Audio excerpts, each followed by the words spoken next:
Yes, ini dia berita yang menggempakan. Maha Firaun semakin mengganas dan juga kepanasan sehingga menyaman Datuk Seri Anwar Ibrahim hari ini, sahabat-sahabat semua. Adakah beliau begitu takut dengan akan terdedahnya segala puncak kekayaan, kroni-kroni, anak-anak, keluarga-keluarga dan dirinya sendiri, sahabat semua. Sehingga beliau hari ini begitu sombong, begitu angkuh, kononnya dia mau menyaman Datuk Seri Anwar berjumlah 150 juta samannya terhadap Datuk Seri Anwar Ibrahim. Oh, itu dia satu lagi berita yang menggempakan untuk kita semua. Jadi saya ingin membawakan berita ini untuk kita, yang mana Mahathir saman Datuk Seri Anwar Ibrahim sebanyak RM150 juta. Oh, itu dia. Kepanasan nampaknya Maha Firaun di sana. Sahabat-sahabat semua. Jadi mari kita ikuti apakah sebenarnya yang berlaku. Dikatakan Dr. Mahathir Mohamad memfailkan saman berjumlah 150 juta terhadap Perdana Menteri Anwar Ibrahim berhubung dakwaan bahwa dia mengumpul kekayaan pribadi ketika berkuasa. Peguam Mahathir memfailkan writ saman itu di Mahkamah Tinggi Kuala Lumpur 2 hari yang lalu. Pada 17 April lalu, Mahathir dilaporkan akan meneruskan tindakan undang-undang selepas Anwar tidak mematuhi surat tuntutan agar membuat permohonan maaf terhadapnya berhubung dakwaan yang dibuat semasa ucapan dasar di Kongres Nasional khas PKR 2023 pada 18 Mac tahun lalu. Dr. Mahathir mendakwa kenyataan Anwar dalam ucapannya itu membawa maksud dia membolot harta untuk keluarga dan kehilangan harta aset atau saham orang Melayu adalah berkait dengan harta, aset atau saham milik keluarganya.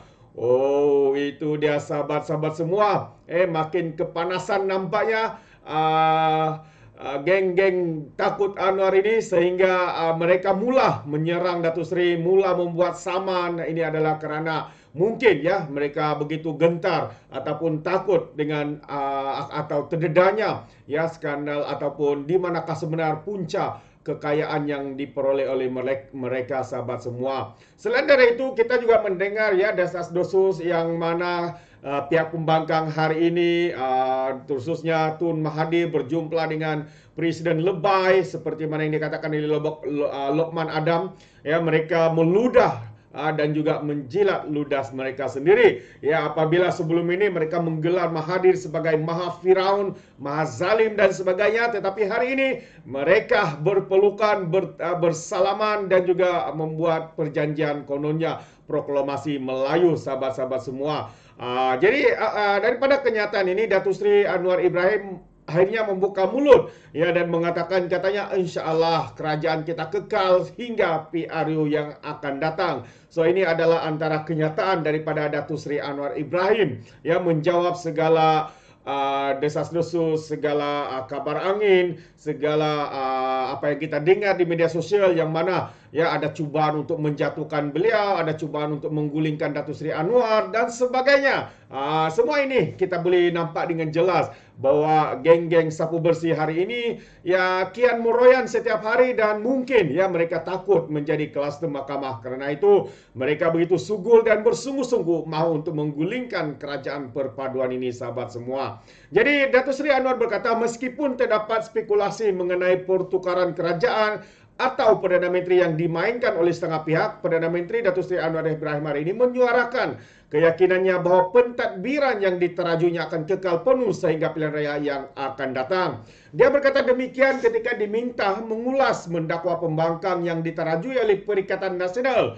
PN kini mempunyai akuan bersumpah SD mencukupi bagi membentuk kerajaan yang baru. Datuk Seri Anwar berkata, tunggu masa parlimen. Bola usul SD, usul di parlimen tidak ada masalah. Ini tiap-tiap minggu dia jadi macam mengigau mingguan sebelum puasa, sebelum raya, lepas raya, sebelum raya haji, sebelum Taipusam dan juga sebelum tahun baru Cina katanya. InsyaAllah, kata Datuk Seri Anwar, kita kerajaan perpaduan kekal penuh hingga pilihan raya yang akan datang. Katanya apabila ditanya berhubung spekulasi terdapat akuan bersumpah untuk menumbangkan kerajaan yang sedia ada. Anwar berkata demikian selepas menghadiri sambutan ulang tahun Persatuan Bulan Sabit Merah PBSM di Ibu Pejabat PBSM Kuala Lumpur hari ini. Sebelum ini ada laporan menyatakan bahwa pembangkang sudah mempunyai SD yang mencukupi dan akan menambahkan calon Perdana Menteri dalam masa yang terdekat. Malah pemimpin bersatu Muhammad Faiz Naman beberapa hari lalu mengeluarkan kenyataan seolah-olah PN telah mempunyai 126 sokongan ahli parlimen untuk membentuk kerajaan. Negara sebelum ini berdepan dengan pertukaran kerajaan sebanyak 3 kali selepas PAS tumbang melalui rampasan kuasa dalam langkah Sheraton. Oh, ini adalah satu sejarah. Sepatutnya perkara ini harus dimasukkan dalam buku sejarah. Ya, apabila dikejutkan dan negara kita berdepan dengan pengkhianatan, dengan rampasan kuasa, sedangkan rakyat sudah pun membuat pilihan, sahabat-sahabat semua. Presiden Bersatu Muhyiddin Yassin terpaksa meletak jawatan selepas 17 bulan pada Ogos 2001, manakala Naib Presiden UMNO ketika itu, Ismail Sabri Yaakob pula membubarkan parlimen selepas 15 bulan menarajui kerajaan. Jadi maksudnya dua individu ini adalah dua bekas Perdana Menteri yang paling singkat dalam sejarah Malaysia. Jadi jangan lupa untuk masukkan juga. Saya mencadangkan supaya perkara ini dimasukkan di dalam buku sejarah Malaysia. Ya, mana tahu ada soalan-soalan, jadi rakyat ataupun anak-anak muda dapat menjawab dengan tepat, ya. Untuk Ismail Sabri 15 bulan, untuk Muhyiddin Yassin 17 bulan. Jadi mereka adalah Perdana Menteri yang paling singkat dalam sejarah negara kita Malaysia.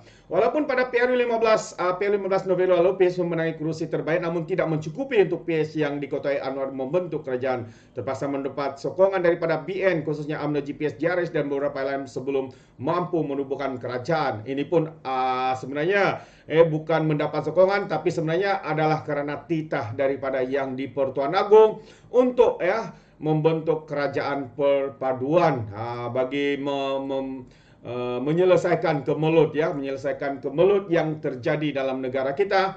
Dan akhirnya seperti mana yang dititahkan oleh yang di Pertuan Agong, berjaya akhirnya kerajaan, dan setiap parti-parti walaupun berbeza pandangan ideologi politik masing-masing, tetapi demi untuk rakyat Malaysia di luar sana, mereka bersatu, mereka saling melupakan segala agenda perubahan sebelum ini untuk demi untuk rakyat, untuk kestabilan politik dan membangunkan negara kita yang gagal ditadbir oleh kerajaan sebelum ini, yaitu kerajaan Perikatan Nasional atau diberi gelaran sebagai Kerajaan Pertikaian Nasional, Pengkhianat Nasional, Penghasut Nasional, Penfitnah Nasional, Perasuan Nasional oleh rakyat di luar sana. Wow, itu dia satu gelaran yang begitu ramai. Dan satu lagi gelaran yang patut dia diberi kepada mereka adalah geng sapu bersih. Itu dia.